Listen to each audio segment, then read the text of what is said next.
Hey everybody, thanks for tuning in. My name is Fabrizio Aiello and I have Nate Taylor with me today. Hey. We're going to be doing some inking. That's great. Probably complaining about technology. Yeah, probably. Sounded like a couple of geezers. I was like, for this stream, I'm going to use my brand new MacBook Pro that has been heretofore completely useless, just taking up space. Oops. And I was like, this will be great. It'll be fast and responsive and easy to set up. And I get it set up, and then I realize it has all the new USB ports that won't work with the webcam or the microphone. So back in the box. It's like, all right, yeah, still useless. Still can't do a thing with it. But that's wild. It's a bummer. Hey, Blue Teddy. Good afternoon. Afternoon, Ara. Thanks, guys, for tuning in. So I'm going to be inking some actual pages, which I never really do. I've been doing, like just pinups and stuff like that. So this is some undisclosed pages I'll be doing of Horace H. Hoover. What are you working on tonight? So mine is interesting today. A buddy of mine is doing he's got a zine. It's about 100 pages called Just a Little Boy. It's my buddy Nate McDonough. And it's about a lot of stuff. It's kind of like a future dystopian world setting, though. And he invited people to do pinups. And I was looking through the book yesterday. I'm like, what can I do a pinup of? And he had drawn this like dystopian Rite Aid security guard with like enormous riot armor and a giant gun and stuff. And I was like, I'd like to really push that a step further and do like a Rite Aid Gundam sort of mech. So that's what I'm working on right now. I found some good Gundam reference photos that I've got pulled up on my browser, and I'm trying to really push that to its absurd limit today. So man, that sounds fun. It is fun so far, yeah. It's not bad. But hey, Metatron's cube. Yeah, so I as far as like the pages, I don't know how you work with your current graphic novel, Nate, but it's like I work on a few pages at a time. So I'll get sort of the easy stuff done for one page, and then I feel like I gotta like sit on it for a bit. So when I sit on it, I'll just pull up the next page and essentially do sort of, and by easy stuff, you know what I mean? Like, I'm not going to do any faces, but I'll be doing books, or I'll be doing, rocks and stuff like that. Yeah. So that gives me a little variety. I feel like if I just focus on one page too long, it can get a little iffy. Yeah, like it becomes around. I feel like maybe you want to hold it back from becoming, because it feels like it shouldn't feel like a painting where you're like, you step back from it like 10 feet. Yeah. Step back 10 feet more, you get really close. I feel like at least when you're churning out comic pages, you don't want to get in that sort of picky state, which is totally appropriate for something that's more like a one-off, like a painting. But I don't know. Is that sort of what you're... Yeah, it really is that. And I also think, just practically speaking, if you're inking with a brush instead of a pen, your brush will just start, like the ink just starts to dry on the brush a little bit. Even though you're keeping it wet, it'll still dry a little bit. And I feel like as soon as I get to that point, I'm like, all right, I'm bailing. I'll wash out my brush, make sure it's clean, and come back to something. Yeah, I've ruined some good brushes that way by not doing that. It's certainly important. So that's sort of your that's when you catch yourself and step away from inking for a little bit. Yeah, I think so. I don't know. Like, how long do you say you just sit there for hours and hours and ink until you're like, Yeah. Yes. I just do it until it's. I don't mean to sound like a, I don't know, tough guy or anything, but yeah, I guess I just sort of do it until it's done. I pay the price of like my hand really hurting. I think you saying that earlier makes me think that maybe I should chill out a little bit, take breaks. well, Might I mean, I not don't hurt. know. I think brushes are very different though than pens. I feel like if I'm working with a micron or something, I can go quite a bit longer. But a brush, because obviously you're not worrying about pressure as much with a micron, so you're not really, you don't have as much fine motor control the entire time. You're working on pressure and it's true. Yeah, brushwork. I find that brushwork generally tends to go a lot faster. I don't know if that's because of the subject matter I usually choose. Is usually I use the brush when I'm doing characters, but so it's fewer lines certainly than background stuff like you were saying, like books. But I don't know if that makes it. It's definitely, yeah, but you're right. It's definitely like more rigorous. You need a lot tighter grip on it for the brush work. But that too, I think I just go until it's done. Till it hurts. Yeah, till it hurts. Yeah, seems like a good angle of attack. So I did want to talk to you about Cinema 4D. I know I mentioned it. I don't know if anybody in the chat is interested in 3D stuff, but Nate's a 3D modeler, and I do 3D modeling as well. So there was a big sort of shakeup. ZBrush was purchased by Maxon, and I'm a huge ZBrush sculptor. I've used it for over a decade. I don't know how many years at this point. So when they get bought by another company, you don't know what's going to happen. It could really turn into a disaster. Yep. So I've been checking out Cinema 4D, since I used it, many, many, many years ago, and their other rendering pipeline. I have to say this, Cinema 4D is really fast. So that's always been my issue with Modo.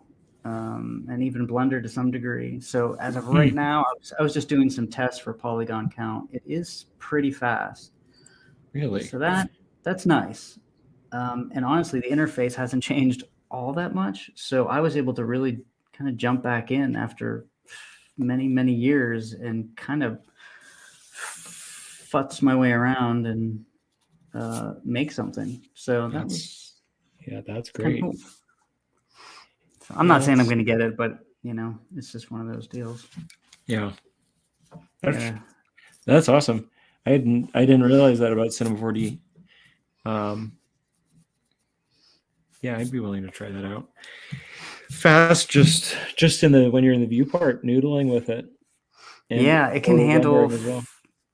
I did some test renders. The rendering didn't seem exceptionally fast, but they have an external renderer, Redshift, I guess. I didn't use that. I just used sort of the Cinema 4D renderer. Anyway, it was fun doing some tests, honestly, like after you've been in, like, I don't know how many 3D apps I've done at this point. It's pretty easy to jump in. You know what I mean? I'm like, okay. Well, and because they're actually, all of these 3D apps are really headed towards the same sort of process. Right. From the parametric modeling to all the rendering, it's the node-based stuff. They're really starting to look similar. Yeah, which is great. I may miss the days of like goofy icons for things. It went through people before anything was really figured out, interface before people started to have those standards, just like insane interfaces that did not make any sense to anybody who hadn't been using that software for forever. The one I used to use, Carrera, had it was really just like a toy, an expensive software toy when I look back on it. But it had like literal icons for everything. Like a big light had an icon of a sun, a soft light had an icon of a moon. Oh, here are your clouds over here. Here are the wispy clouds. There's an icon for those. So you really just, it's almost like playing with stickers. Just really drag and drop. Which for me starting out was really helpful. Absolutely. It wouldn't be as useful now, but at the time it was perfect. Oh, Metatron Cube. That's interesting. I didn't know you did 3D modeling. The funny thing is, back in the day, Cinema 4D, you didn't have subscriptions. So I'm not saying that I used unlicensed copies, but other people did. I can neither confirm nor deny. So it was a lot easier just to kind of test something out and see if you like it. Yeah, definitely. I think I can actually zoom in quite a bit more. Yeah. Yeah, I was just realizing that too. Man, my favorite easy trick lately for making things more dynamic is just letting them bleed off the page. Oh. I had this issue just now with this Gundam. Is his pose was looking really static. So what I just did was I just extended his elbow off the page, and that seems to be helping a lot. Yeah, I can see that.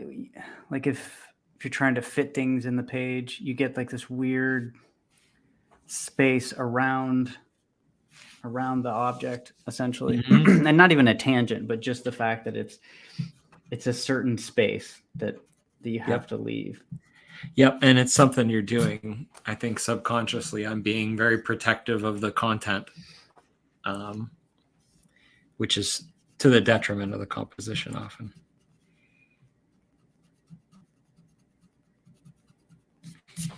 I think it's something you see little kids do when they draw.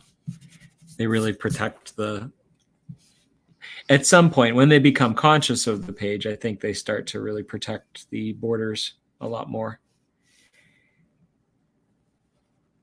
Yeah, I could see that.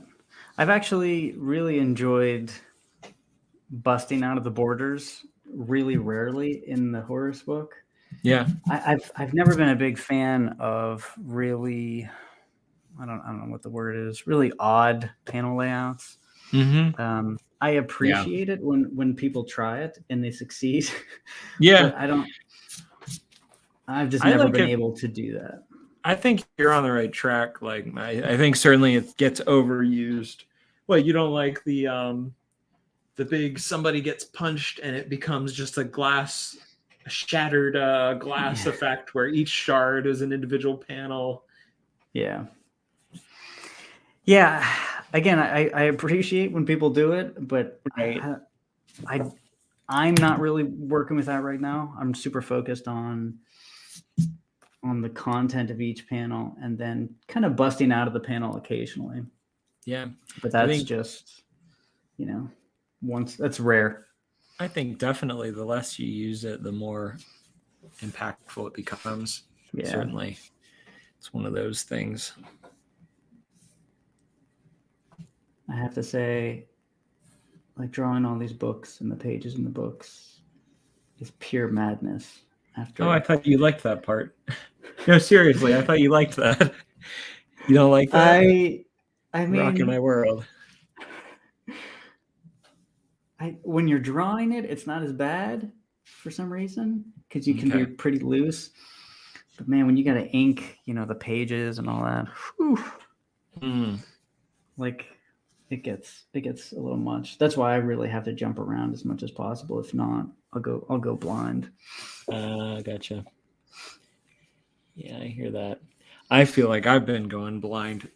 I spent, I think, most of my day yesterday just flatting for digital colors for that pitch.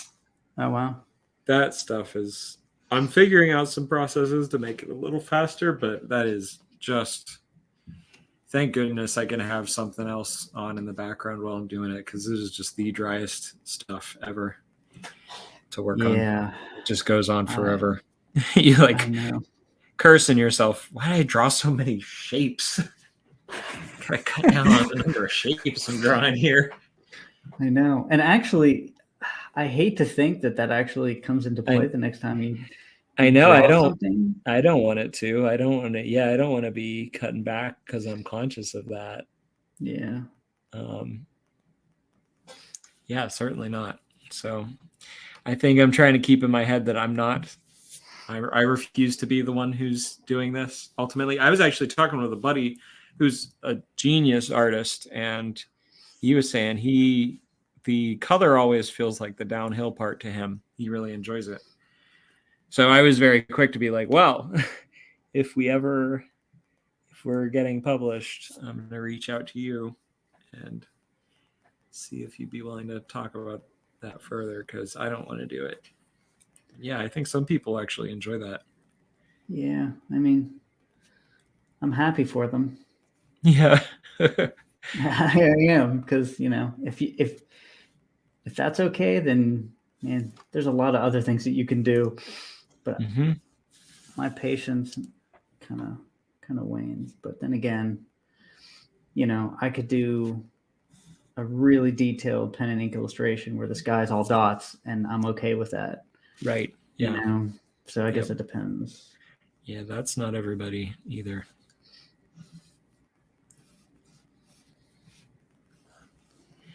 Yeah, I think, different people find that stuff very profoundly relaxing. I think that may be different for everybody. I was actually in the process of flatting out one of the pages that I was working on, and it just had a lot of empty space. And it was following another page where I was really working with a lot of negative space, and it just felt like I needed to add something. And I was sort of dragging my feet. I knew what needed to be added, which was a lot of very distant, very fine background work. And I ended up getting into it. And once I got into it, I was just drawing tiny little bushes, and it was very pleasant. It was very relaxing. It's much nicer than I sort of was dreading. So that stuff can be, I think for different people. Yeah.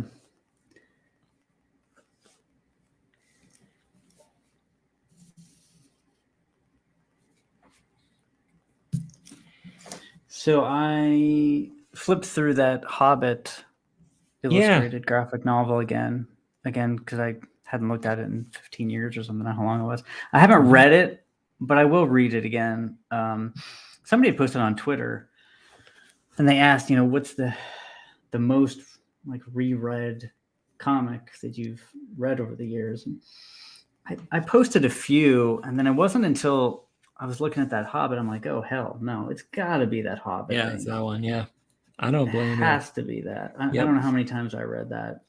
Yeah. And then I would you read it and then immediately just page through it and look at the art, you know, and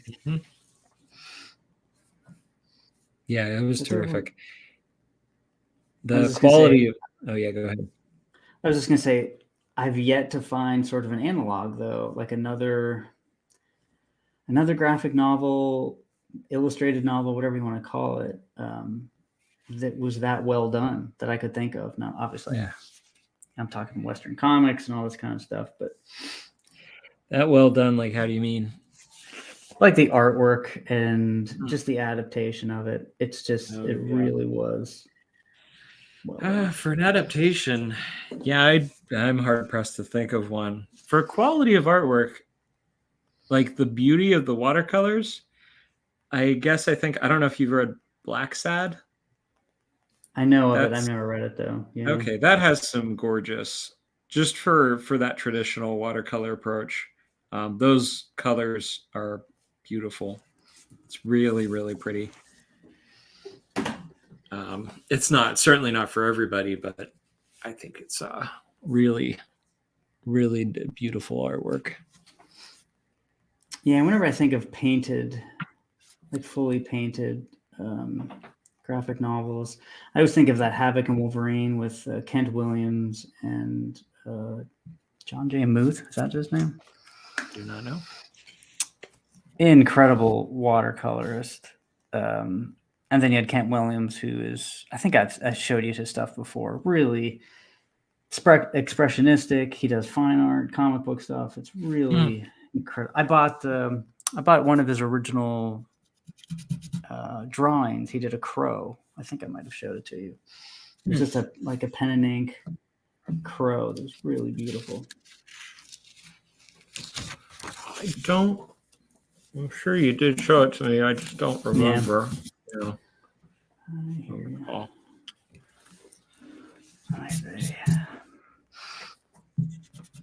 So in this part of the story, I'm going to be going from drawing a lot of books to a lot of rocks. There you go. So, yeah, you tend to really go maximum.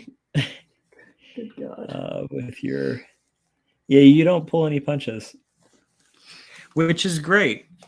I love. I don't know. Yeah, what I've seen of the story, I think it's the right amount of books. It sells it. Yeah, it's certainly appropriate, and it's fun to look at. Sometimes more is more. You know. Yeah. I always come back to that. People just want to see. I think one reason generally when I've sold work to live people and a large like Three Rivers Arts Festival, I think any success that I've had is because a lot of my work has had a lot of lines, and I think people want to see a proof of work. Yeah. And even people who don't really like art, they understand the amount of work that goes in. They can when they see a lot of lines, they get it. They get that's hours, and it's impressive. Yeah, that's 100% true. I've actually been scanning in all of my comic books, which I've never done my entire life, mainly because it's sort of a Herculean task to really scan them all in, and but I have an app, and I've been going through, I don't know how many past weeks, going through all of my comics, making sure their catalog. And because of that, I'm looking at comics I haven't seen in I don't know how many years. And, I saw the run of McFarlane stuff, and I was just thinking back to whenever I first saw it, and I don't know how old I was, 13, 14, something like that. And 100%, I'm like, look at all those lines. That was the awesome. sum total of my, judgment of it. Look at all those lines. Yeah. That's all we want to see. I'm sure the early cave painters, I mean, those cave paintings probably had a lot more lines on them originally. And it only time has worn. We think all this art was like super minimal, or like hieroglyphs. It's a lot of lines. Yeah. A ton of lines. Yeah, there's just something about, like you said, the proof of work, and whenever you see something that doesn't have it, like if you look at a Bernini sculpture, and then you look at, well, I would say any modern sculpture. I don't know, like a bar. Yeah, what's a Jeff Koons? I don't know. Not Jeff Koons is an example, but he's not the one I'm thinking of. Moore. Henry I don't Moore, know. Just Henry Moore sounds familiar, but I don't know if it's a PV screen, but just looks like cast shit. Yeah, Henry Moore. It's just like, blah. I'm sure it's technically excellent, but it's just not. Yeah. It's just not. If you take that and you show it to anybody, anywhere in the world, any culture, any time period, and you take that Bernini and next to that other sculpture, there's no contest. Now you can have some people that are going to insist. They're just going to tell you, well, intellectually it's better, but nobody would think that. That's nobody's actual honest response. Yeah, no doubt. Or as like a Cy Twombly fucking scribble drawing. Yeah. It's the stuff that makes people go into the museum and be like, "Oh, my 4-year-old could do that." And I hate to say it, but yeah, they could. They're not wrong most of the they're not time. wrong. I mean, it's yeah, and it kills art. I think it has a really negative impact on how art is perceived, the value of art, and it sort of gets this weird class thing sort of happens to it. I think. exactly where it's like, oh well, you must be poor because you don't understand. You don't appreciate this piece of You don't garbage art. appreciate this garbage art. Yeah.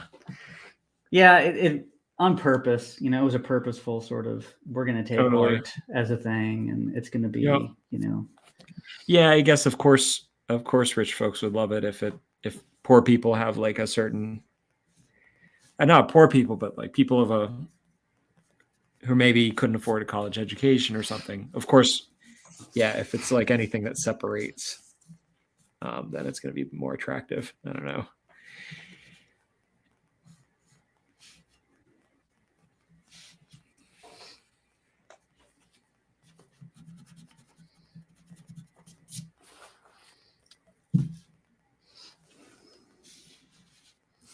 Speaking of Bernini, yeah.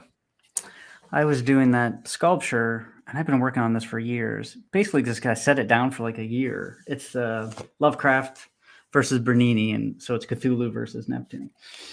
And I never wait. showed What it is? to you. Could you go back? What is this again? This is the name of it is basically Lovecraft versus Bernini, and it's Cthulhu versus Neptune. So I took Bernini's Neptune sculpture, and I kind of used that to fight Cthulhu. Wow, that's terrific. Yeah, I might have seen that. I remember that. Yeah. Yeah. Again, I started it and then I put it down. I started it and put it down, and I can't seem to get over that hump. This thing has just been haunting me. But the funniest thing is, I'm like, I don't know. I mean, I can call it Bernini versus Lovecraft, which I think is a cooler name. But then people would have to research. I'm like, why the hell is he calling it Bernini? I don't know. Yeah. Versus just Poseidon. Yeah, exactly. Yeah. Or Neptune. I guess for the folks that would get it, everybody else would be like, oh, it's Poseidon. But the folks who know it's a classical sculpture, a Renaissance sculpture, I don't know. I feel like they would get it. You might not even need to say. Yeah, maybe. But yeah, I've been just noodling on that and putting it away for so long. I don't know. I don't know how to get past that hump. It's killing me because I've already put so much time into. Yeah, how close is it? Would you say it's pretty close? Like Cthulhu is sculpted anatomically correct. I have like sort of secondary details, but do I put scales on him? Do I have a stylized skin? Do I keep it like sort of neoclassical and just literally just keep? I just don't know. That's funny. Yeah, you need like the thing that's going to push it into the territory of that's going to really make it. I know what you mean. I don't know. Maybe there's I don't know. What else that old, the original Bernini sculpture, does it have any other elements or is it just Poseidon? It's Neptune fighting an octopus. Okay. So that's why, because he had tentacles sort of wrapped around his legs and stuff. I'm like, that's perfect. That that'd be pretty cool to combine that with Cthulhu. But I don't know. I got to find some inspiration. Oh, I know what I'll just ask Chat GPT, right? That oh my gosh, that'll solve all my answers. When they were talking about, I don't know. It's an endless conversation, and I'm sick of having it already, but it's never going to end. I don't know. So it's it's just going to make us dumber. Sure, people are going to use it, but it's just going to make us worse. and dumber. I don't know. I hate to be a pessimist, and I think a lot of tools, a lot of technology is really great, and it just does let us move forward. But I think the ability to write is something you should be able to do in your head without help. Be able to form sentences. You should probably be able to do that on your own without a quote unquote calculator. Because it's like, I don't know. What I've been thinking about is in reference to that is like the more you can do in your head, sure, you can have a computer do something for you. You can have a device do it for you. But the more you can do just in your head, the more you can then push that device or that whatever that tool is. Just like if you're really strong, you can lift a lot more with a lever, with a simple machine. But if you're really feeble, you can still lift more than you would with the lever otherwise, but not nearly as much as the really buff person. I don't know if that's a helpful metaphor, but I just think we're just going to make ourselves weaker mentally. I don't think there's any doubt. Like anytime somebody's generated something from it, like some text. It's just, I'm like, that sounds generated. I hate to break it to you guys. Yeah, it's the most generic shit ever. It's bad. But if you've never read or you don't, like if you don't, like you said, if you can't write in your head, then it's going to sound perfect to you. And because that's what you were going for. The whole idea that all technology is the same thing is a weird concept. Oh, it's technology, it must be good. There's no reason to think that. Technology is different. Every single piece of it is different. The internet was different than social media. Social media was different than iPhones. It's different, and it's okay to like judge each piece of technology on its own. You don't have to just say all technology good.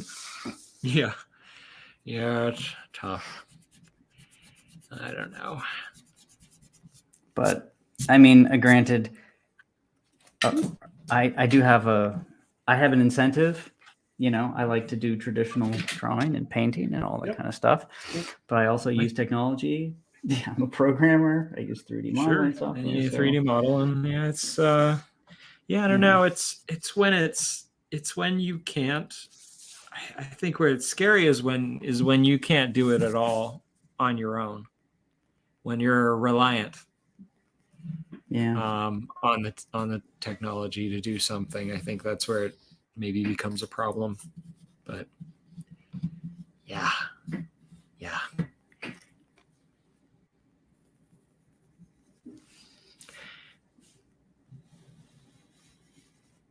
I guess I'm kind of relieved. I've been watching the AI art stuff. I mean, I've been watching a lot of people on Instagram getting bent out of shape about it. But I've also been looking at how people have been using it. And I've seen it come up. People are using it to I think definitely using it on YouTube a lot to generate stuff to, I don't know, and it all looks the same. And that's sort of, I guess, the relief to me. I was like, what if it actually is good? And what if it is going to, like, I don't know, replace, what if people are going to be demotivated to make art because of AI? And I don't think it's happening because it all looks very much the same. And it's muddy. It's really, really muddy. It's really unclear. I think AI, if anything, might actually push traditional artists more in a direction of very clear, I don't know, clear silhouettes. More definition, because that's sort of what AI does poorly. It sort of gives you like a spaghetti of here's some shapes and values. The one thing I keep bringing up is that I think we have to stop referring to it as generated, like a generated art. It's not generating anything. Yep. It's taking things. Yeah, it's sampling and mashing things, but it's not generating anything. And I think that's the kicker. But again, this is all just to get funding for these companies. So it's the same thing with everything, like the HoloLens or any piece of technology. They come out with a demo, they come out with some tech specs to make it sound incredible. They get a ton of funding. I think they raised, I don't know, billions of dollars or something. Really? I had no idea. I believe it. It's to get funding, but long term, what is it going to do? And what are you even going to use it for? Yeah, I don't know.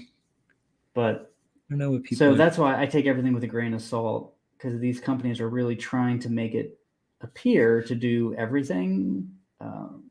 When it comes right down to it, it's just kind of taking people's art off the internet and mashing it together.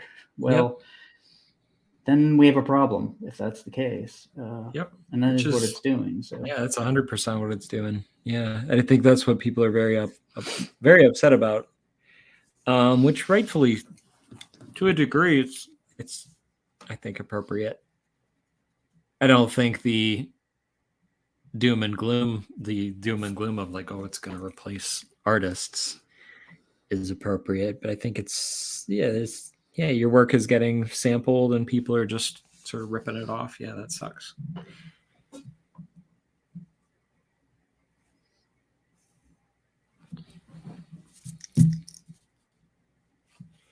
Yeah, I don't know. Part of me wonders, especially for the chat GPT stuff. Maybe it's fine for folks who don't want to write, and they've never written well, and they need a tool that's going to help them write generically. Maybe it's a good thing, because some folks just don't want to do that, and they don't have the they're not equipped for it.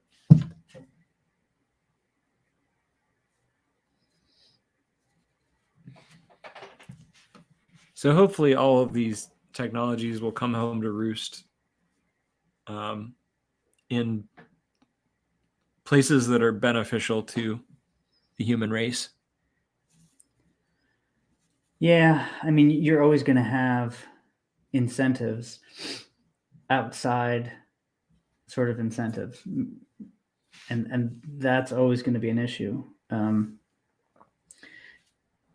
Now, not to go too deep into the AI stuff, but whoever's programming it could program in something, or they could get paid by a company to, just like search engine results, basically. This AI will, I don't know, make this look in a good light or that look in a bad light. And right now people are like, oh, it's generating code. I'm like, it's not generating code. It's crawling Stack Overflow, and it's just pulling people's code. There's a huge difference between those two things. Generating code is like if I fed it all the rules of C# and it wrote C#, but it's not doing that.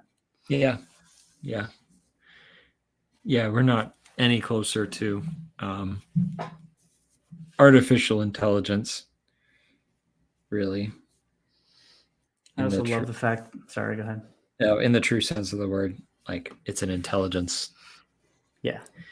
But I think that's another thing that these companies are doing. Like if you brand it as artificial intelligence, that automatically like gives it an air. And really it's just a search engine or a Photoshop basher, a photo basher. Yep. Yeah.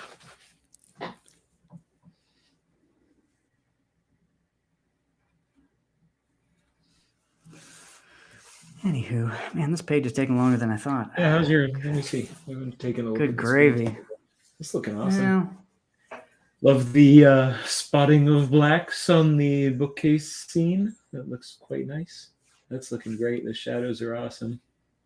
Yeah, he's coming together. But man, every time in my head, I'm like, oh, this will take 4 hours. It never does. It just doesn't. Nope.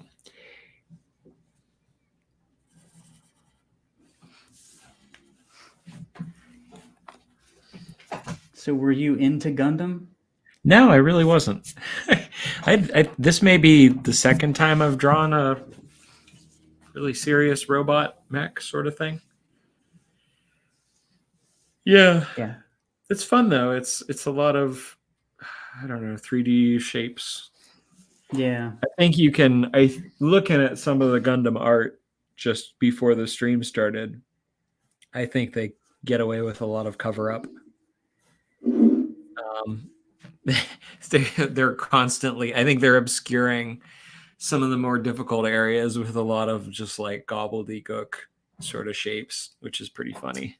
Oh, that's funny. Yeah. Not to. I mean, those guys are any of those manga artists that did those like big robot manga are amazing, but they definitely use some tricks to sort of cover some things up. Yeah, I can totally see that. It's funny. I've never really gotten into the Gundam stuff, but I know you're a Transformers. You're a Transformers fan. Huge, and it's weird to me sometimes. Like, I don't know why I love the Transformers so much. I don't either. I don't know. I don't know if it's the colors, the design. I don't really watch the cartoons or anything like that. But there's just something about the designs that really. I know you love the movies. I mean, how can you not love Michael Bay? And not knowing what's going on from scene to scene. Right, yeah. Just confusion. I love being confused. It's like you're testing out Alzheimer's or something. Yeah, it's like you're throwing up. You don't know what's going on. Yep. Where you're at. Yeah. Yeah, a lot of the footage for the original the first Transformers movie was actually developed for the government's MK Ultra program back in the 70s. I knew it. True. Strange but true. Because I'm really fascinated. This is gonna sound strange and very weird, but I'm fascinated by the things I'm fascinated by.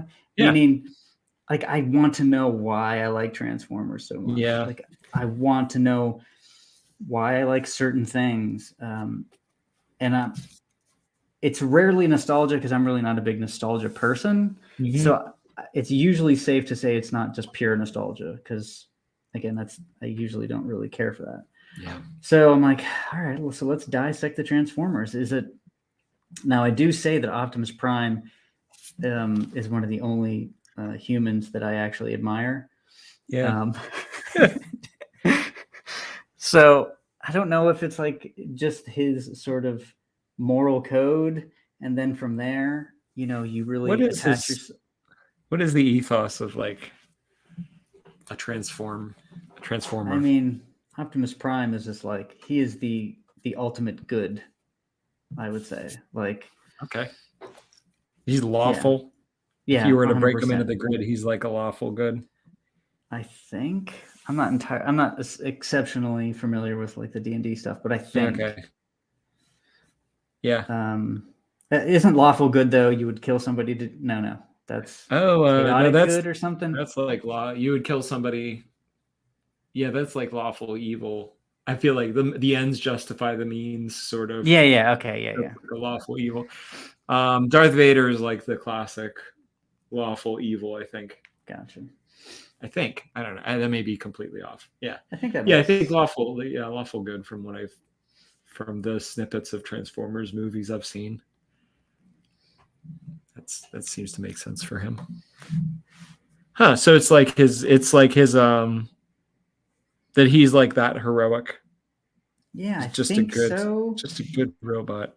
He's a good robot. They are robots, right? Are they technically robots or aliens?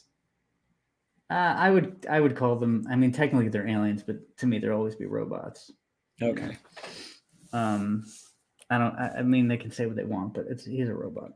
He's a robot. He's a robot. As Bender from Futurama would say. Very cool. But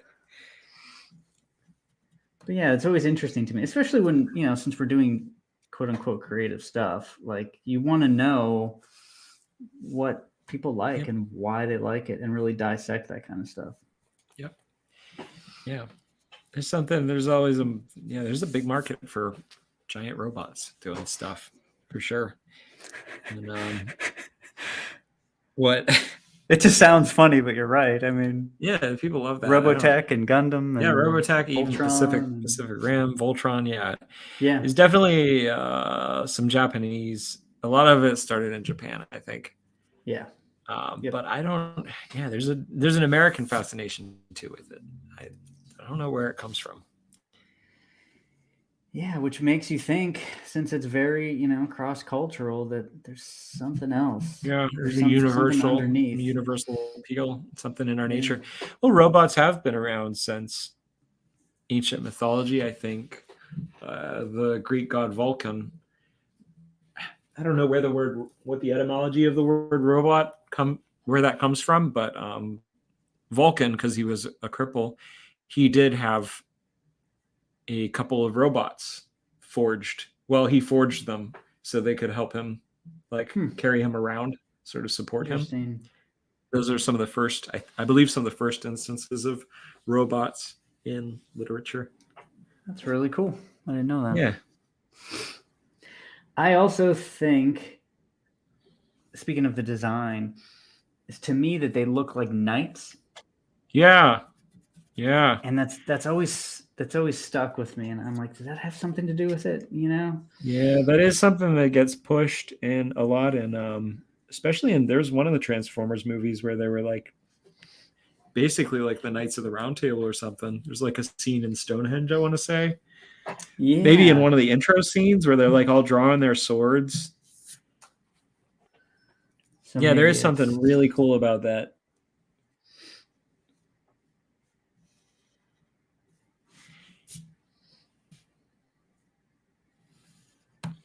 Oops. Yeah, I didn't know about Vulcan had robot helpers. That is so cool. Yeah, he has robot. Yeah, the little robot guys to pull him around. That's pretty wild. Yeah. That stuff. Yeah, it's yeah, even I think the Gundams have, from the ones I was looking at today for reference, they have swords. Some of them have big samurai swords. I think their shoulder pads kind of resemble like the sort of samurai armor that they would wear.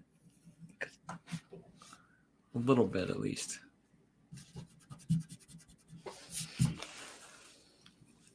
I don't know if were Gundam toys.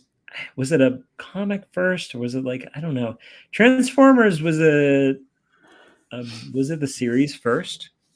Yeah. It was a series first, from what I understand. Okay. Was that do you know if that was like a Hanna-Barbera thing, or was that another? No, was it Hasbro? That's Hasbro, okay. Yeah. But that was definitely like height of the 80s shows to sell toys. Yeah, for sure. Yeah.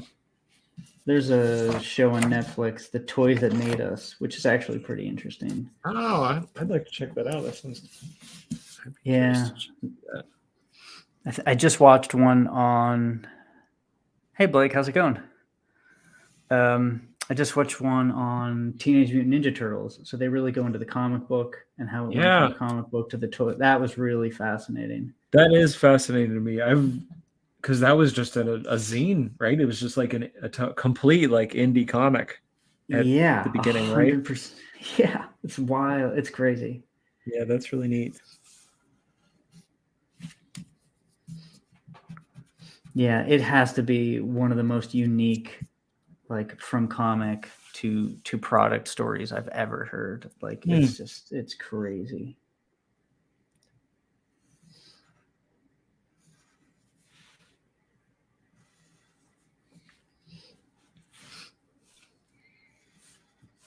Speaking of toys, I was thinking about doing a line of just regular like sculpts, kind of like my big Horace H. Hoover, but then the portal one with the worm sounds like I'm not going to get anything back from that company in China. Oh no, yeah, still haven't heard nothing. It's been months. I don't know what's going on, which sucks. I've used them for years and never had any issues, but that's too bad. you don't know. You don't know what's Yep. going on. So There's really no way of knowing. yeah, so, They like, could all be in a camp somewhere, you know. I don't know. literally, they Literally? could, unfortunately. Yep. You just don't know. So that being said, yeah, that being said, I'm just gonna have to move on and just, I'm like, all right, it's a loss. And Oh, bummer. That stinks. I mean, even though they sent me pictures of the print, so they did do the print. Oh, they got them. They exist somewhere. Oh, yeah. that's terrible. That sucks. So I'll start looking around. I know. It is. I just gotta move on. So I'll start looking around in the U.S.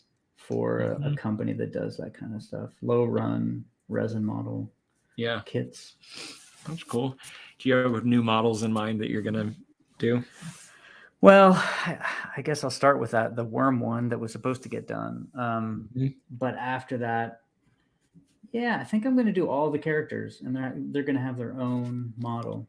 Oh, so yeah. I'll have a Mac. Yeah, I mean, why not? I'm gonna have to pick up a Slurp one. That sounds terrific.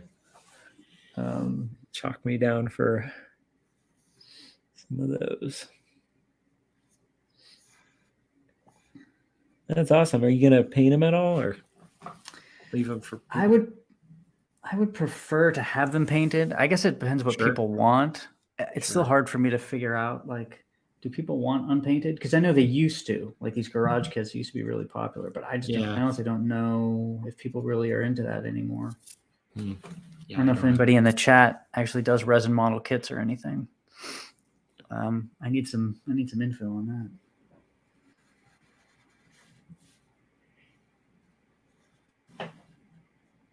Have you heard anything about that made me think of gaming miniatures, and I was like thinking like, oh, well, what if there was a Horace RPG or tabletop game? Have you heard any of the stuff with Wizards of the Coast and the open gaming license?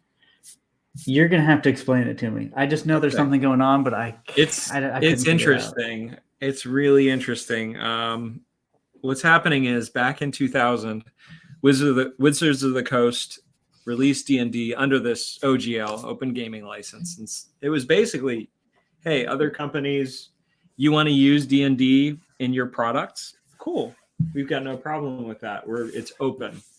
And now there was a document leaked about this Open Gaming License 1.1, which, let me just refresh this in my head so I can say this clearly. Yeah, there are sort of two prongs to this leaked document of OGL 1.1. The first one being that it's no longer going to be really truly open. Companies that are making over $750,000 on D&D centered products a year, they are going to have to pay up to 25% of their profits to Wizards of the Coast. The second prong, so the first one is like, you're making a ton of money off of D&D. Yeah. They're going to ask for a big chunk of that, which is not going to affect a ton of people. It's definitely going to have an impact on some of the bigger streamers, I think. Yeah. So the second part of that is just any creator. Anybody you're going to need to get like a creator badge or something to sell your work that features D&D, the system or the characters and whatever it is. And what that is going to mean, and in that badge, you're sort of signing away your rights to your stuff. Wizards of the Coast, whatever it is, they get royalty-free use of it however they like. If they want to turn around and resell it, they can do that. It does not matter. What? Yeah, it's bonkers. So I think naturally a lot of people had a pretty serious reaction, a pretty harsh reaction to that. Yeah, because it's so greedy. It's nuts. So, meaning if I do like an adventure or miniatures or anything like that at all, you do something and it's and you want to feature it with that badge. I don't know if that's just for their proprietary website where they host a lot of that content, or if it's like even just people who are publishing separate adventures, going to cons and like, hey, this is my module for D&D 5e. Yeah. Yeah, it's what it seems like. Wow. Then Wizards of the Coast can just sort of appropriate that. Wow, Yep. that's incredible. Isn't it nuts? And it's bonkers to me too. Somebody at work said, it seems like Wizards, they're positioning themselves to be sold. But that seems strange to me because I've been reading that they've been making more money off of D&D in the past few years than they've ever made. Like since they that bought it. that makes sense. It Yeah. really is in the zeitgeist so much more. I hear people talking about it that Yep. I would have never thought of before. Yep, it totally is. Yeah. So I don't know. Maybe that I don't know. I don't really know how that sort of stuff works. Maybe they are positioning to be sold. Yeah. But I can't imagine because they're doing so well off of it. Wow. Yeah, it's interesting. You know, everybody is sort of scrambling to create some sort of community that likes their product. And then you find these companies that really seem like they're doing everything they can to make their community currently angry at them. Yeah. And in an obvious way. Like, yeah, like they're golden. They're so golden right now, where they were until they put this out. Yeah. Like they've busted it out of like white dudes. They busted like their market is so much wider than it was before. It's just, yeah, it's nuts to me. I don't know what they're thinking other than more money. They want to capitalize on all this popularity, but they can't recognize like the reason, like probably the fact that they did open it up to other people is the reason it's so successful now. Yeah, I wonder. Yeah, I honestly, I don't know what companies are thinking anymore. Yeah, me neither. Whether it's Marvel, Disney, you name it, like to me, it's chaos at best. Yep. It's yeah, Stranger Things that Metatron Cube mentioned. It is funny, like a TV show really can just blow it wide open. It's fascinating, and then I started seeing stuff at like Barnes and Noble, you know, like I think it's a lot easier also to get into it because they have those big boxes that look like everything you need is here instead of a shelf full of manuals. You're like, I don't know. It was the funniest thing because I was listening to, before I headed home, I was listening to a podcast and they were talking about all this. Oh, D&D has become so inclusive and it's great. It's like completely different than it used to be. And I've been thinking for a while, I'm gonna buy the DM's guide for 5th edition, maybe a player's handbook. So I go into the local in Westview. I go into it's called the Griffin's Lair. It's on my way home from work. And I go into this shop and there's some dudes already older than me, sadder than me, not to be unkind, but they're the standard dudes you'd expect to be playing. I don't know. I don't want to. Yeah, it's sort of who you picture when you think about D&D. And they're not being any help at all. They're being very poor salesmen. Like I'm obviously interested to potentially buy something, and I have to pull one of them aside from their conversation that they're having to ask for the price of a book. Nobody asks oh, can I help you or anything like that. And I think there's still that's still the old guard, sort of D&D. I don't know I don't remember where I was going with that, but yeah. I mean, I kind of still feel like that's the way with a lot of stuff though. Like if you go into IDES totally. It's the same thing. It's like I used to go to IDES, I don't know, once a week or something. Yeah. Because I work downtown. So I'm like, on my lunch break, I'll just go to IDES. Get yelled at for taking a bag downstairs. Well, that's the thing. It's like I was there every week, and they still treated me like I was like garbage. I'm sure. I'm like, we can't have a live stream without dissing IDES. That's one of the rules for your live streams. Oh, yeah, I guess it is. I mean, that's all right. It's terrible. I mean, it sucks in there. It's true though. I mean, I'd be buying comics every time, and they would still look at me and treat me like I was just, you don't like comics. Get out of here. What are you trying to buy stuff? So I actually, I don't know. Yeah, I think that happens in a lot of places. That sort of. Yeah, the grognards. I didn't hear that term until I started looking into D&D stuff, but I guess grognards were like the old guard of Napoleon's army. They were like the stodgy old veterans. And people use that term specifically in D&D, but I think it applies to a lot of other places.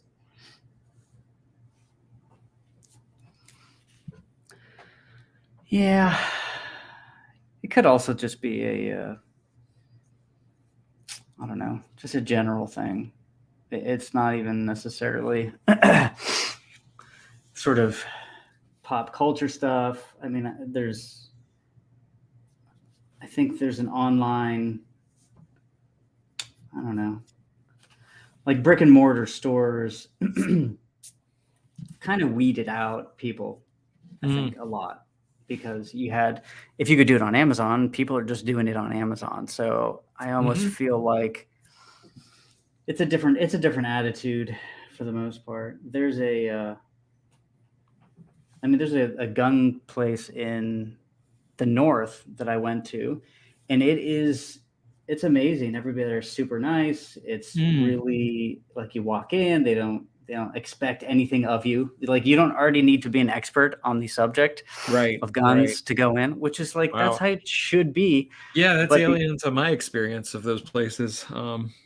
Because clocked my time in those growing up in Western Pennsylvania. So, and you just have to unique. Like the whole point is I'm here to learn about something. So, kind of give me a few minutes. And you never know, by educating somebody on something, they might even buy something. It's just wild enough. I know it sounds crazy, but really, oftentimes that's all I need to be. I just need to be talked to for a little bit, and I'll spend some money. Yeah. And I think a lot of people feel that way, like, oh, this person spent all this time, so I'm going to buy something from them. I think that's just how sales works sometimes. Although, I mean, I'm glad there still are stores at this point. The amount of Amazon sales, it's just all people do now. So I'm surprised, honestly, that there are as many brick and mortar stores, and I'm glad for it because restaurants, there's plenty of restaurants, but not as many bookstores. That's true. Yeah, I guess we got to take the good with the bad then. We got to deal with some curmudgeonly store owners. I wonder if I would be curmudgeonly. I don't know. I don't know. I can't imagine that you would be. I don't think so. I think a lot of the nicest places, one of my favorite comic places is Copacetic Comics in Polish Hill. And Bill, who runs it there, he'll reach out to you and start talking to you because he just loves comics so much.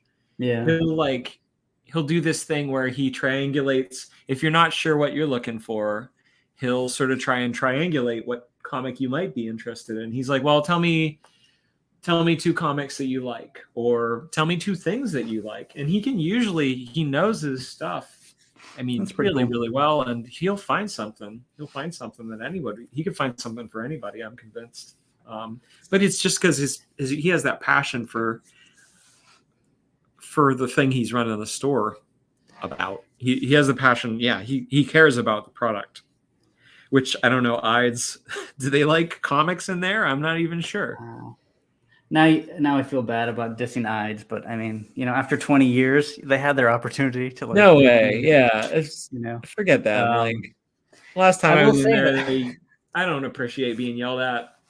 I will say obviously this, though, spending some money in your store.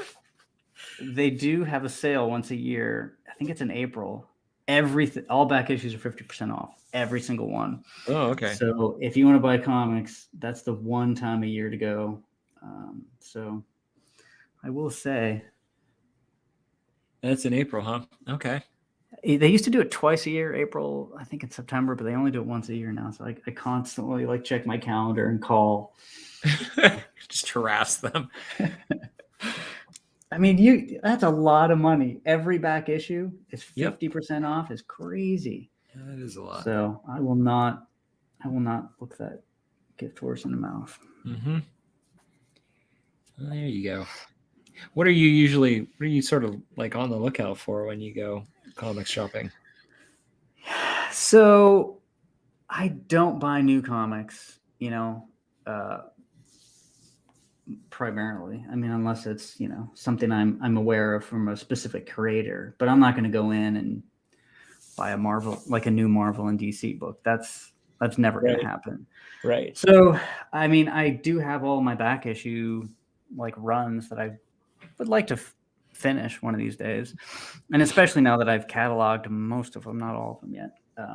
I'll have a better idea, and I'll have my little app to tell me what I need for this run or that run. Mm-hmm. Yeah, I mean, it really is at this point. It's about being a completist and getting all of like certain runs, just for the heck of it. What runs? I mean, all the Marvel stuff like Thor and Cap and Daredevil and Spider-Man, Amazing Spider-Man. I actually love Marvel Tales, which sounds crazy because nobody really liked Marvel Tales of Spider-Man. What is that? I'm so completely. Yeah, it was just another Spider-Man title back. Oh shoot, when did it start? I don't know when it started. I'm not gonna pretend I know that. Yeah, that was a good run. The other thing too I'm doing now is I'm going through these old books and I'm like, oh, you know what? I really like this book. And I'll check the creative team because at the time I didn't really pay attention to that. When you're young, it's like I don't know. I'm like 8 years old. I don't have any idea. Yeah, it's just kind of they magically appear, sort of. They don't think about how they're made. So I have been like finding books that I liked as a young kid, and then looking at the creative team, and then trying to track down that creative team, see what else. That's cool. Done. That's a great way to find new stuff. I'm consistently blown away when I sort of follow that trail sometimes. Yeah, I mean, the first time that really kind of blew my mind was David Mazzucchelli. Always one of my favorite artists, but I never really paid attention to whatever happened to him after he did. I guess year one was probably the last thing he did. I don't know what the very last thing he did was. And then I found out his teacher, and then he's doing these other indie comics that are just completely different, like really, really out of the box kind of stuff. It's funny. I was just thinking about Asterius Polyp. I think like yesterday. I was just thinking about that book. That's him, right? Yeah. Yep. Yeah. It's pretty. But it's crazy to think that he did Daredevil in year one, and then he was doing that kind of stuff. Did that other stuff. Yep. Yeah, it is wild. Yeah, I wonder. I think I don't know if a dichotomy is the right word to use here, but when artists have their stuff that they do on their own, they have their really popular work that everybody loves, and then they have their own stuff. Yeah. And the differences between that. I was thinking about this. We went to see John Williams. He conducted the Pittsburgh Symphony Orchestra. That was last year.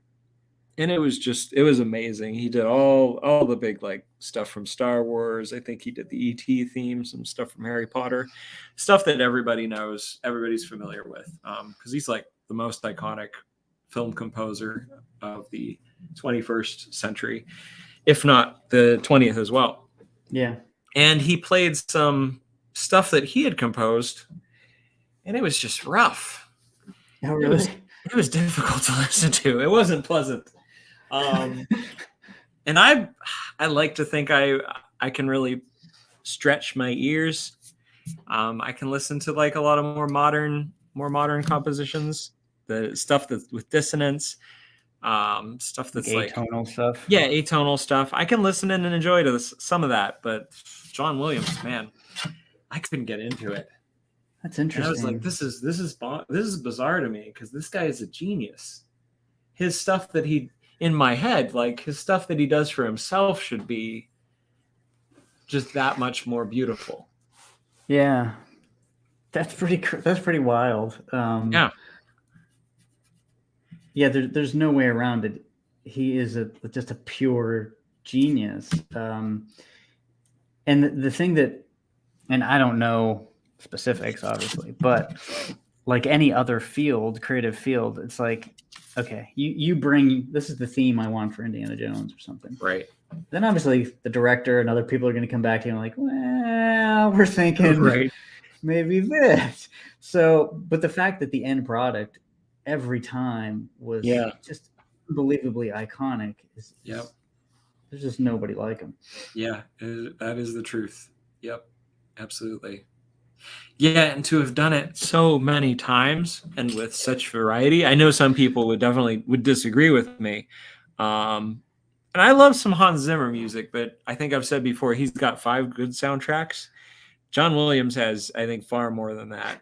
As far as variety, like he's got like any westerns that he's done. There's one called, I want to say, Missouri Bluffs. That's just this really scant, minimal, bare soundtrack, and it is gorgeous. It's not at all the huge sweeping orchestral stuff we're used to with Star Wars or Indiana Jones. But it's still Williams, and it's great. Yeah, and I think you just get reminded of it. You almost take it for granted. And then I watched Harry Potter again for the first time in a while. Oh yeah, and I'm like, damn it! Like, come on. And it is wildly different. Yep. But utterly iconic. And just unforgettable. Yeah. Yeah, saying all this actually wants me to, man, maybe I should look up that John Williams piece or some of his own stuff and just give it another try, because it can't be, it's got to be kind of good, right? Good, completely subjective, completely subjective standpoint, but yeah, I will say this. So I've been playing guitar for many, many, many years, and there is a difference between the music you listen to and the music you play. Like, I don't know, a composer's probably a little different, you know what I mean? But like on guitar, there's nothing more fun than playing like finger picking, like fast stuff. I don't listen to that at all, though, like at all. You know what I mean? Totally. So I wonder if that's the case. That could be. Yeah, and it's got to be even different for like when you're conducting an orchestra. I know stuff that's insanely popular too, because both my folks are music teachers, and when they were students, they did some orchestra playing. And my dad actually still, now that he's retired, he plays in a brass band. But a lot of they said that they enjoy, they've said that distinction that they've sort of echoed that too. Like, not always the stuff that's fun to play is not always the stuff that's fun to listen to. Yeah. So that's funny. I wouldn't be surprised if that maybe is the case. The stuff that's maybe really fun to compose, is not as fun to listen to. I just keep picturing like John Williams at his house, and he has some friends over. He's like, "Oh, guys, you got to check out this new piece I'm working on," and they're expecting like Indiana Jones or something. Sure, John. Oh my God, it's going to be They're looking at each other awkwardly, like 2 minutes in, they're checking their phones. I don't know. I mean, nobody's going to tell him. I'm not going to tell him.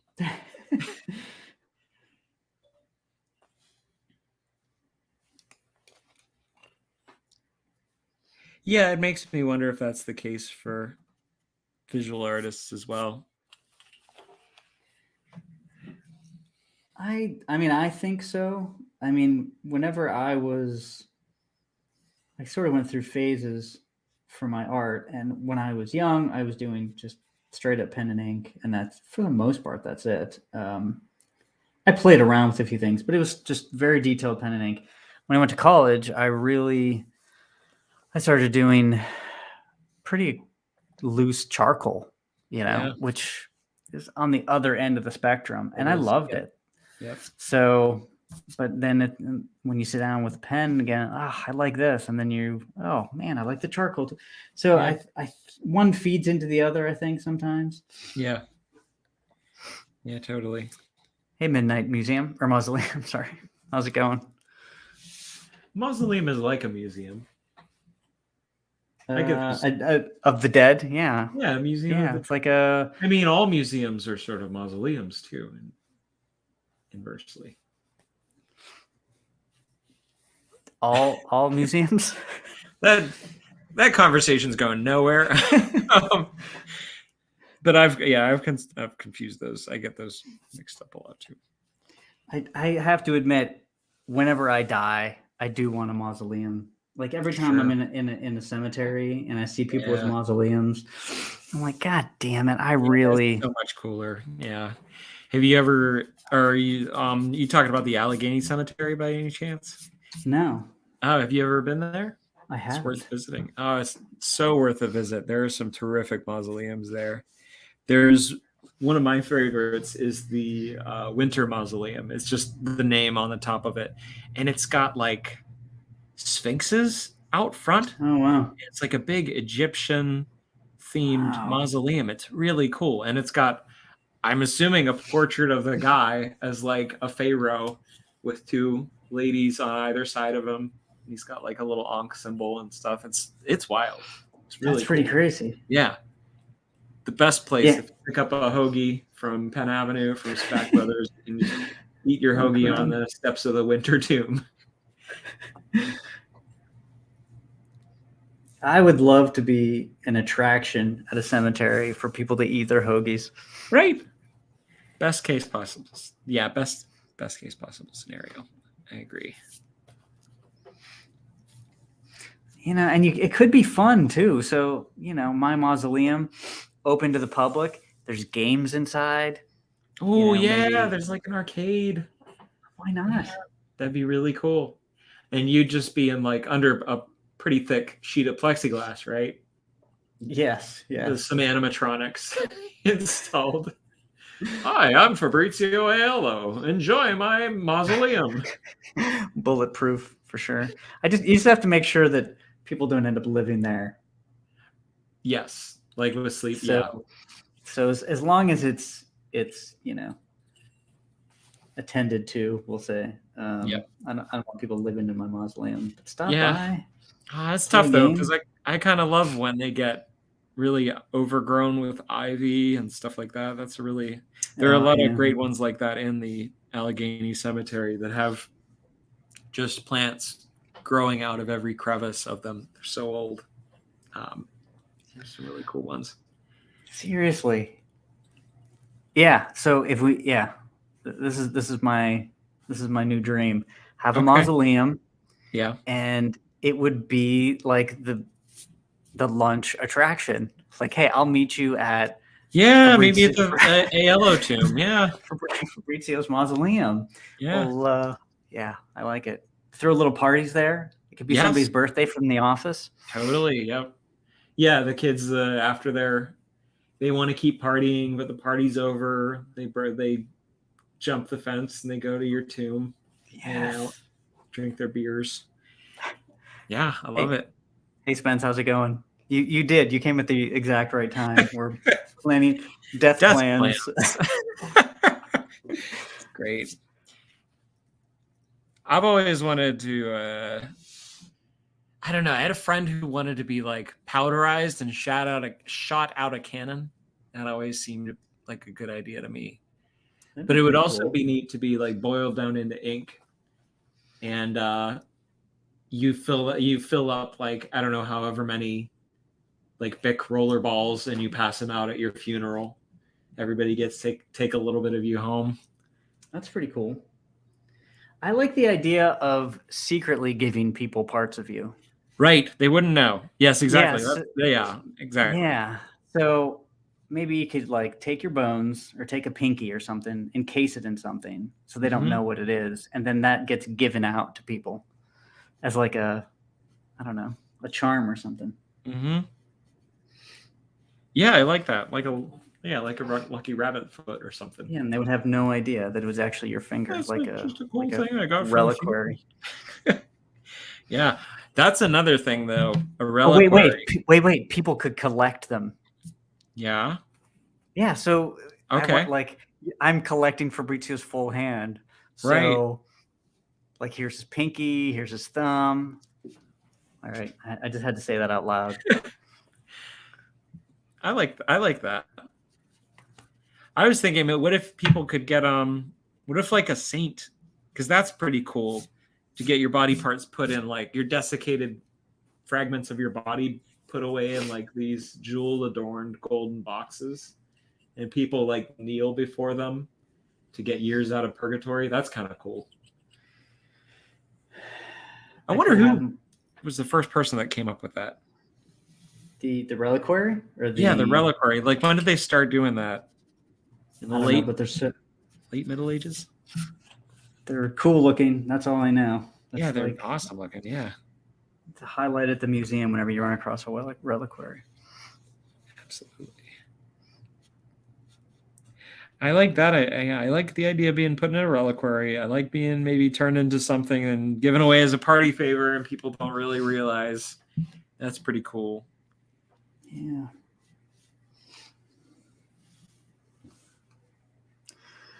Man, this page is taking forever. I'm going to do some blacks. Holy cow. It's looking good. Do you think you're going to do anything different? Because you're working on is this issue 2 or 3? 3. Issue 2 is actually available for pre-order on alternativecomics.com. Yeah. Yeah. I'm going to head over there right after this and buy my copy. Or secure my copy, my issue. Yeah, I'm pretty happy with issue 2. Things definitely like expand the world, the characters, actually, and the amount of detail. Like the art, the amount of time I spend on the art in 2 compared to 1 is twice as much. Really? Wow. Maybe not the best idea, but it's just.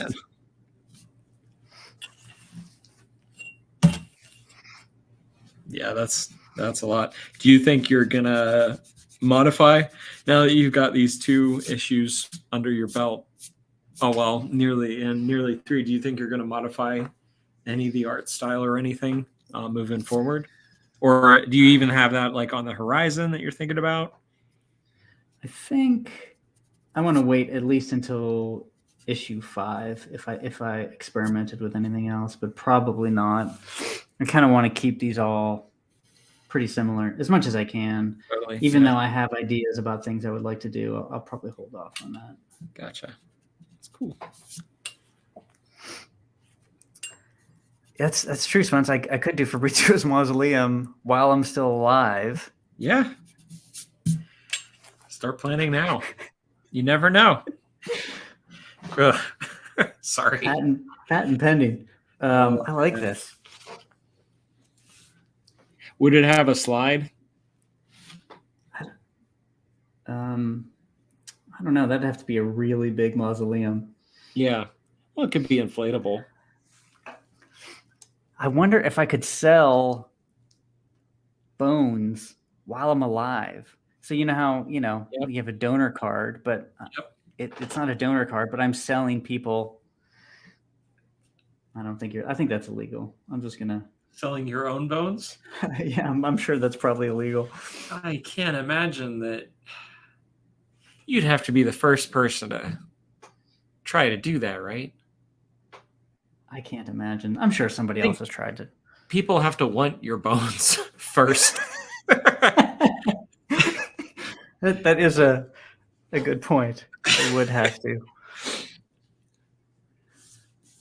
I'm not gonna try it. I'm not gonna get in your way if you want to sell your own bones.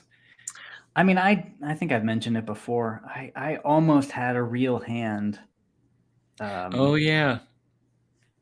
this was a couple of years ago because I always wanted like a real skeleton. I have like a plastic one, but I wanted a real one. I just felt like it would, I don't know, it'd be pretty cool to have. Like a legal, you wanted a legal real one, right? Legal, yeah. But they're hard to find. They're pretty expensive. And I did find this one site that was doing an auction of a hand. I'm like, oh man, that would have been incredible. Yeah. Like a real hand. Yeah. Is that overly morbid? No, I don't think so. I mean, seriously? Spencer's saying he can get me a skull because that would be incredible. That would be incredible. Can you hook me up with the coccyx? That sounds scapula. A scapula? Give me a scapula. Nothing creepier than a scapula. You might have to make the femur for that femur. Never mind. All right. You know what? Putting these blacks in actually is moving me along here. Nice. Feeling that. Feeling like you're making more progress. I wanted to do so to give a little better view of my robot. I wanted to kind of do some inset panels because, like, in the one Gundam page I found, they had these cool like inset panels of the. Because of course it's like a middle schooler. It's all middle schoolers piloting these things because that's the ideal pilot for your giant murder robot. If Evangelion and Gundam and I don't know what else or anything to go by, middle schoolers. Most appropriate. So, but I want to like a little sweaty bald guy in my inset panel. He's all stressed out. But I'm kind of debating if I want to throw that in. I guess I might as well sort of maximize the space. I want to make this good because I feel like I really phoned in the past 2 pinups I did for this guy's zines. He's a good buddy of mine, and I feel like I kind of let him down the past couple of times just because I was busy with other stuff and I wanted to do something. But in hindsight, I probably just should have held back and not done anything. Because then once I provided him things, he had to like, he felt obligated to print them. So even though they weren't the best quality, so really trying to go all out with this one. It's fun. Are you going to digitally color it or black and white? Or it's just black and white, but I think I'll do some nice. I think I'll do some very detailed shading on it. All right. Which should look nice. Oh yeah, I guess if it's a zine, it's probably black and white. Yeah. Yeah, he's just doing black and white, no bleed. Yeah, probably just. Yeah, keep it. But get a high. So Spencer says that skulls are really cheap in India. That is pretty. Okay. Pretty crazy. It sounds like I know a guy. Oh, yeah, I can get you skulls. But I know Metatron Cube mentioned H.H. Holmes, which I think is hilarious. I've always wondered if people really kind of thought about that every time they saw H.H.Hoover about H.H. Holmes. He's the first serial killer in the U.S. I think I mentioned him before. Yeah. Okay. Yeah. That's right. Yeah. Yeah. It's actually a fascinating story. Right? It's actually a what? Oh, sorry, Spencer. It's Nate. Sorry. I guess are there not name tags? I was very lax in my. No, I'm actually not seeing anybody in. Oh, never mind. Now I see. Hi, Death Curse. Hi, Metatron's Cube. I was in the wrong tab, and I wasn't seeing any of these folks that were in here in chat.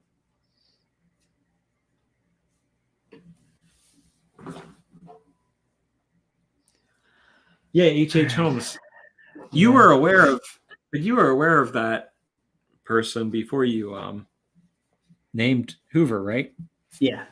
There's a book called Devil in the White City. Really fascinating book. I'd read a long time ago. Well, not a long time ago. Before H.H. Hoover.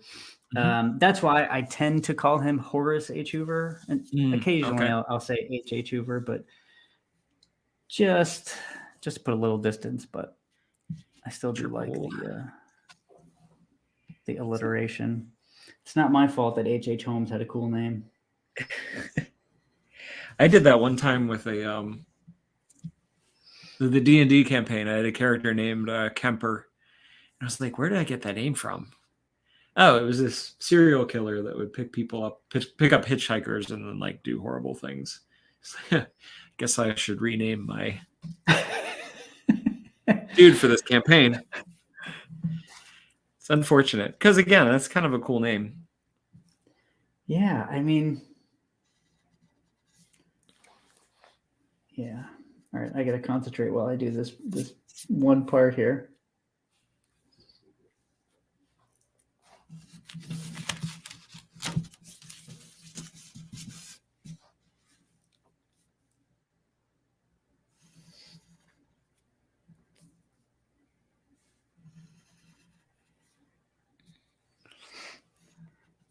Hey Spencer, do you want to jump on?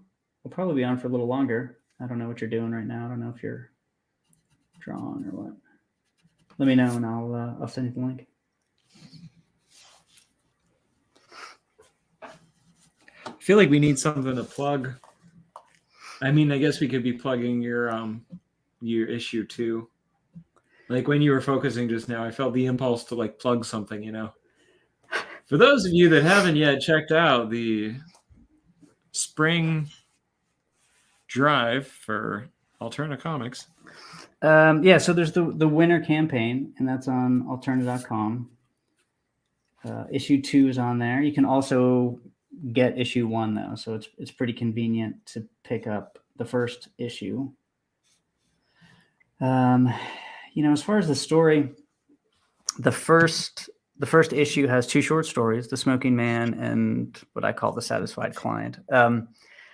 They work on their own, so they're just short stories that work on their own. But what I did in issue 2 and moving forward is I kind of pick up after one of them. So Horace, Max, and Slurp start to investigate further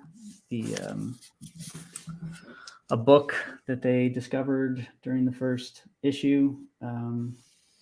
So that takes them to a few different places. I don't really want to give spoilers, especially since people haven't quite gotten issue 1 yet. But issue 2, 3, and 4 are essentially the resolution of the first short story, The Smoke Man. So issues 2, 3, and 4 are all a resolution to that 10-page short story in the beginning. Nice. I can't wait. I can't wait to get my copy of that first issue. I am pretty excited. I can't wait to see the colors on the newsprint and really see how that all worked out. Yeah, that is going to be terrific.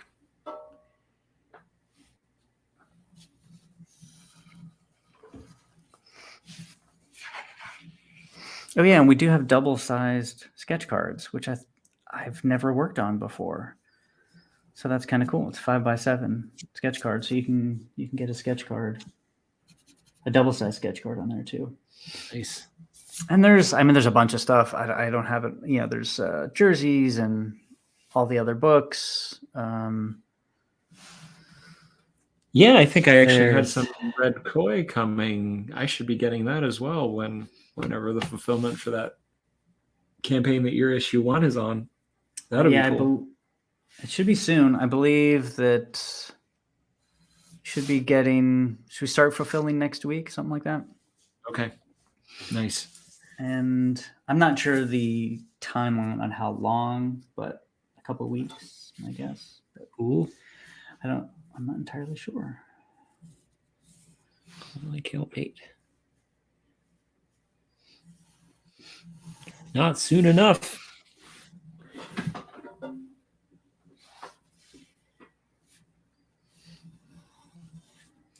And I do have more than a few like large format prints planned that I really want to do for Horace H.H.Hoover, which I think can be pretty fun. I've thrown around the idea of doing, you know, augmented reality for the prints just for something fun. I'm I'm not entirely sure when I'll be able to do that or what makes the most sense. Some would that be? Geez, what is it? What's the WebXR? Not to get too technical. I wouldn't do web-based AR personally. Okay. I would do an app. Now, that's a whole other ball of wax, unfortunately. Right. Is somebody going to download an app just to do a poster? Probably not. Yeah. So there has to be some other incentives. Yeah, which you've played with stuff like your Requiem house. You kind of have, I would imagine, something to start with, at least conceptually, for that. I don't want to give away if you're working. I'm sure you're working on stuff. Never mind. No, that's okay. But yeah, I've definitely played around with enough AR to kind of get a feel for what's doable. But making an application worthwhile for somebody to download has to have enough there. So, just for one print, probably not, but maybe for multiple series of prints, maybe a game, maybe something else. So I'm still thinking about that, but that's sort of in the brain pan. Nice. Yeah, that'll be really cool. I'll download it. Yeah, Spencer, thanks. I appreciate it. Said HHH is a fun read, and there's nothing like it on the market. Awesome. I appreciate it. Yeah. Really cool. Oh, yeah, that's right. 5x7s for City of Rot. Just in case anybody doesn't know, Spencer did City of Rot, which is a really violent, fun zombie movie comic. Yeah, really good stuff. That's really cool. And he also did Voidwalker with Alterna and Can't Kill Cade. Oh, okay, I knew. All right, yeah, I thought that might be the. Yeah, some of my favorite books. Really good stuff. That's awesome. I don't know where to go next with this thing. Man, it's killing me. All right, I'm gonna just do this. I really thought I'd be done with this by now. This is hurting me. It's really hurting me. The thing is, talking isn't slowing me down. I wish I could blame it on that, but yeah. Camp Rainbow too. Yeah. You know what really actually slows me down? Snacks. Snacking just halves my speed at drawing. You snack while you draw? Don't say it like that. You snack, you monster. Yes, I do, and I'm not. I'm not ashamed of it until just now. No, it was just a surprise. That's all. Yeah. I've been known to snack while drawing. Lately, I've been really into frozen fruit, those smoothie blends. I have a whole order of operations that I do where I eat the blueberries and the sour cherries first. The sour cherries are the least pleasant. And then I work up in scale because those things tend to thaw out a little faster. And finally, I wrap up with the strawberries, which is like icing on the cake, delicious. But they're usually the most frozen solid the whole way through. So I save them for last. But yeah, that's been my snack of choice lately for drawing. Yeah, I drink coffee. That's there you go. Yeah, I've found drinking is less. It's easier to do while drawing. It's less slow. Slows me down less. That's a good option. I'm hoping these big black areas don't sort of unbalance. Is that a word? Yeah. Imbalance? Well, no. Like, make them unbalanced. So to unbalance as a verb. I don't know if that makes sense. Anyway. Imbalance? But that sounds strange to me. Anyway. That still sounds strange? Okay. Sorry, I wasn't sure if you could hear me or not. I didn't mean to just say the same word okay. a bunch of times like you were an idiot. You're like Siri, just giving me imbalance. Like you're not listening to me. Yeah, exactly. That's like when people say, "Just think about it." Like, well, thank you. I wasn't thinking about it until now. Thanks for that. I think that's okay. Well, let me try. I gotta do this That- too. I like it.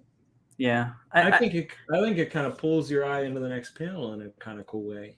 I think everything's okay. Yeah, I think it works. It's just sometimes these big black spots here. Oh yeah. You don't know how they're gonna Mhm. really look until you make them black. Something I've been doing recently is I always make sure there's like a book or two that is on the edge like this. Oh yeah. So it looks like that's catching some of the light or shadow. Sorry. Could you describe that more? Why you sort of do that? Because if this was a flat wall, Right. you wouldn't see that. You know what I mean? But Right. since there's things really jutting out further, Yeah. like Something you can use to gauge the direction of light. It sort of keys off. Yeah, and that makes sense. It just shows that it's not even. It's just one more way to show it's not even, I think. Yeah, that makes sense. Yeah. Gotcha. Whether it's a success, I don't know. What do Transformers' feet look like? Because I never know what to do with robots' feet. That's a good question. I'm actually not sure. So this is the part of the page where I would actually put it down and grab something else. Okay. Yeah. So I'm feeling like I need to sit on it for a bit. All right, this is going away. What time is it? 3:42. 45. Yeah, I should probably get going here. All right. Thank you so much for having me on. That was a blast. Yeah, thanks. Thanks everybody for popping in. I appreciate it. Metatron's Cube and Spencer, Elena and Ara. Yeah, I'll try to do these more often. And if anybody Spencer, if you ever want to jump on or whatever, just let me know and I'll shoot you a link. But I'll try to do at least once a week. All right. Thanks so much for having me on, Fabrizio. Spencer is asking, do they even have feet? Yeah. Oh, that's a good question. I was looking at reference pictures and I didn't see. Do they? I think they kind of intentionally maybe leave them off a lot. No, you're 100% right. It's like they have big boots. Not boots, but like Yeah. like boot cut jeans that come all the way down to the ground. That's the best way I can describe it. That's true. They are like Jeanco, sort of. It's like sort of a Jeanco sort of deal. Yeah. Yes. Yeah, that's totally what it is. Yeah. Huh. Perfect. Thank you. All right. Cool. Thanks for joining us, and I'll talk to everybody later. Bye. See ya.